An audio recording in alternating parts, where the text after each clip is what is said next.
గురువుగారు, ఆషాఢ మాసంలో వారాహి నవరాత్రులు మొదలు అవును. కావస్తున్నాయి. వారాహి నవరాత్రులు అంటే గుప్త నవరాత్రులు. అవును. ఓన్లీ స్వామీజీలు మాత్రమే చేస్తారు అంటారు. అవును.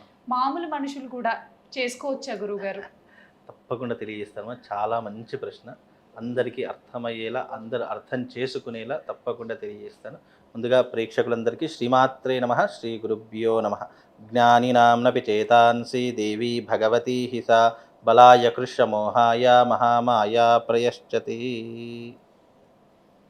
మనకు నవరాత్రులు అనేటటువంటివి సంవత్సర కాలంలో 4 నవరాత్రులు వస్తాయి. ఒకటి లలితా నవరాత్రులు, రెండవది మనకు వారాహి నవరాత్రులు, మూడవది శ్యామలా నవరాత్రులు, నాలుగవది ఆశ్వీజ మాసంలో వచ్చే శరన్నవరాత్రులు.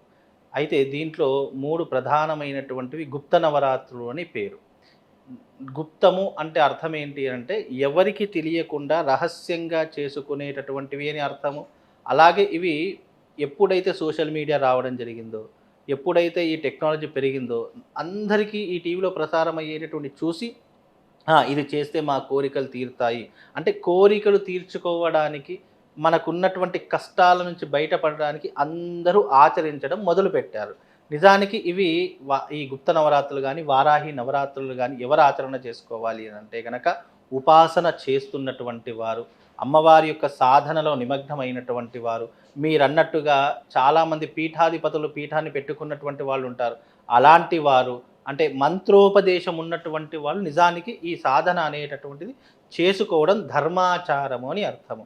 ఇక మామూలుగా మనలాంటి సాధారణమైనటువంటి వ్యక్తులు ఎందుకు చేసుకుంటారు అని అంటే గనక దీనికి అనేక రకాల పద్ధతులు చెప్పడం జరిగింది శాస్త్రమునందు.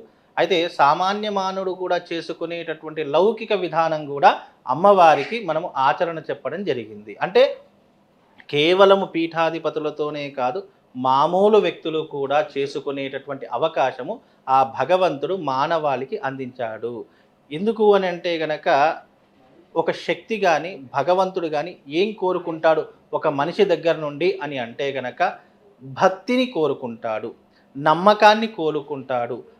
అలాగే ఆ తల్లి మీద ఉన్నటువంటి పూర్తి విశ్వాసం నిజంగా ఇతనికి ఉందా లేదా అని మనకు పరీక్షను పెట్టి ఆ తల్లి తన బిడ్డలాగా భావించి చేసుకునేటటువంటి పద్ధతులు శాస్త్రంలో అనేక రకాలైనటువంటి విధి నియమాలు ఎన్నో రకాలుగా ఉన్నాయి. అందులో ఈ వారాహి నవరాత్రులు అనేటటువంటివి ఒకటి. వారాహి నవరాత్రులు అనేటటువంటివి గోప్యంగా రహస్యంగా ఎవరికీ చెప్పకుండా చేసుకునేటటువంటి నవరాత్రులు. ఈ వారాహి అమ్మవారి నవరాత్రులు కూడా రాత్రి ప్రధానంగా పూజించేటటువంటి పద్ధతులు అనేటటువంటివి అమ్మవారికి కేటాయించడం జరిగింది. ఈ అమ్మవారికి మరొక పేరు భూదేవి అని కూడా పేరు. అలాగే ఈ అమ్మవారికి భూమిపుత్రిక అని కూడా పేరుంది. ఎందుకంటే ఆషాఢ మాసంలో వచ్చే ఈ వారాహి నవరాత్రులు అమ్మవారికి పాడి పంటలు పశు సమృద్ధిగా మనకు అందించడానికి వెలిసినటువంటి తల్లే ఈ వారాహి అమ్మవారు ఒకటి.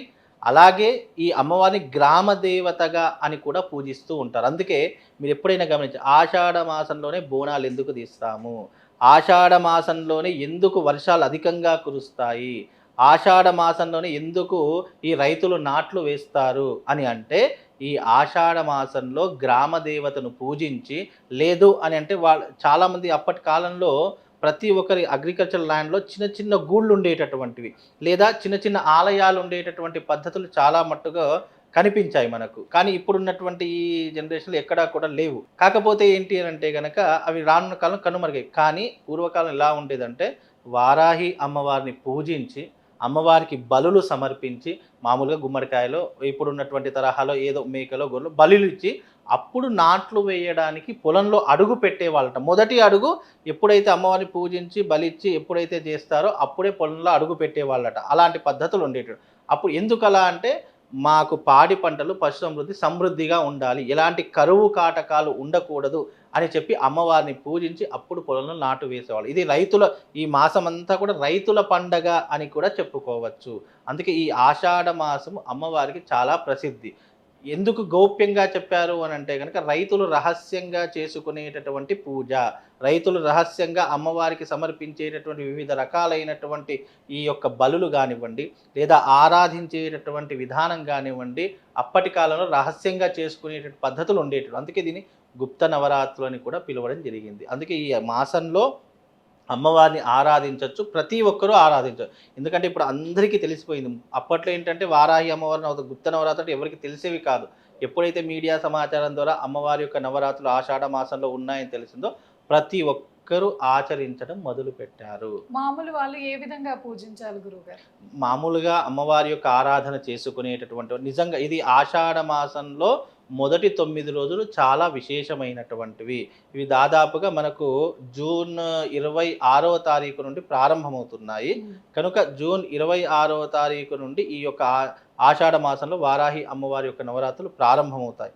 కనుక ఈ యొక్క వారాహి నవరాత్రులు అనేటటువంటివి ఎవరైతే ఆచరిస్తున్నారో శుచి, శుభ్రత తప్పనిసరిగా ఉండాలి. ఎవరైతే ఈ యొక్క నవరాత్రులు ఆరంభం చేస్తున్నారో వాళ్ళు కటిక నీళ్ళ మీద పడుకోవాలి. ఆ రోజున ఒంటిపూట భోజనం చేయాలి. బ్రహ్మచర్యత్వాన్ని పాటించాలి. మొదటి 9 రోజులు అమ్మవారి యొక్క దీక్ష ఎవరైతే ఆచరిస్తున్నారో చక్కగా అమ్మవారి యొక్క నామస్మరణ తప్ప ఇతరితర వ్యవహారాదులు ఎప్పుడూ కూడా మనసులోనికి రానివ్వకూడదు. కామక్రోధ లోభాలకు చాలా దూరంగా ఉండాలి. మామూలుగా చాలామంది కొంతమంది పీటను ఏర్పాటు చేసుకుంటూ ఉంటారు. మామూలుగా మనం నవరాత్రుల్లో అమ్మవారి యొక్క కలశ స్థాపన చేస్తూ ఉంటాము, పీటను ఏర్పాటు చేస్తూ ఉంటాము, అమ్మవారి యొక్క పటాన్ని పెడుతూ ఉంటాము. అలాగే ఈ అమ్మవారికి కూడా పీటను ఏర్పాటు చేసుకుని చక్కగా దాని మీద అమ్మవారి యొక్క చిత్రపటాన్ని ఉంచి కలశ స్థాపన చేసి ఆ కలశంలో అమ్మవారి యొక్క ఆవాహన చేయడము, అఖండ దీపాన్ని వెలిగించడము, 9 రోజులు అమ్మవారికి 9 రకాలైనటువంటి నైవేద్యాలు సమర్పించడము, ఇవన్నీ కూడా వాళ్ళ వాళ్ళ ప్రాంతీయాన్ని బట్టి, వాళ్ళ సాంప్రదాయాన్ని బట్టి, వాళ్ళ యొక్క ఆచారాన్ని బట్టి వాళ్ళ స్థాయిలో వాళ్ళు ఆ యొక్క పూజా నియమాన్ని ఆచరణ చేసుకుంటూ ఉంటారు. ఈ అమ్మవారిని ఎవరైతే ఆరాధన చేస్తున్నారో వాళ్ళ కోరికలు ఇట్టే నెరవేరడానికి ఈ తల్లి ఉపయోగపడుతుంది.